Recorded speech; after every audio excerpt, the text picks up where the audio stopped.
Well, I am standing here with Jan McNeilan again, and we're going to be talking about our tips for this month, right? So let's jump right in. Okay, well, the first thing we wanted to make sure and mention that OSU Extension has a food safety hotline that's actually statewide, and you can call the number, and you'll have it on the screen for us, and get tips on cooking, jelly making, what happens if my jelly failed, and or how to or who to have test my pressure canner. They test the gauges, all sorts of different things. So anything to do with food preservation, drying, canning, anything, so just a whole host of information everything if you're looking that you can for call and get a master food preserver volunteer to help you out.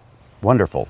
Okay. And what else do we got going? I want to talk a little bit about lawn clippings for those folks that actually apply like a weed and feed or weed killer on the lawn. Okay.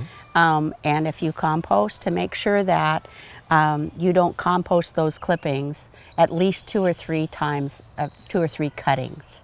So because you don't want any of that weed killer to get into your compost, which then would keep your plants from growing if you use the compost. Okay, so then after the 2 or 3 times, after then it's you're gone okay. from the system, then you can. You're okay. But that would be the best thing to do, is to make sure that you don't use that.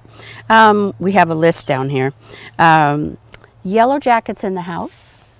It does happen. It does. It's just like one, you know, and it drives you crazy. And one day, I don't know why I did it, but I saw this yellow jacket flying around, and I thought, how do I, you know, I'm not going to whack at it because it's going to sting me. So I got out my cooking spray. Well, I don't have to take the lid off, and just went psh at it, and it dropped to the ground because it oiled the wings and it couldn't fly. Right. So at that point, I'm not sure what happens to it after that, but you can take it outside if you want, or dispatch it if you want. But it is a way to keep just, you know, one nuisance. You're not killing a whole nest, you're just killing one. And you're not using some chemical inside the house. Nothing. It's, you know, you oil. may not want to spray it at your favorite painting or anything, but or family members. Yeah, really, that works really well. The other thing we were talking about is what can you plant now? Yeah.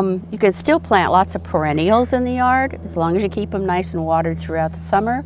There are fall vegetables you can plant. You still have a little bit of time to plant, say, bush beans, but also kale and cabbage and broccoli and fall crops like that. Because this is the time of season when a lot of stuff is still workable. Yeah. Good. You don't want to plant anything. Lettuce is a little tricky just because with the heat it'll bolt. Right. But otherwise there's still a lot, and the OSU Extension has the publication Growing Your Own, and in there tells you when you can plant what, and it'll give you an idea of what all the fall crops are. And we need to pay attention to deadheading now too, don't we? Yeah, we do. I mean, do as much as you can. Like rhododendrons, people worry about deadheading them, and I always say that in the Mount Hood National Forest, they aren't deadheading. So if you don't, you don't. It's okay. Well, there you have it. That's our tips for this month. We'll be back again next month to talk to Jan again. Thank you, Jan. All right, see ya.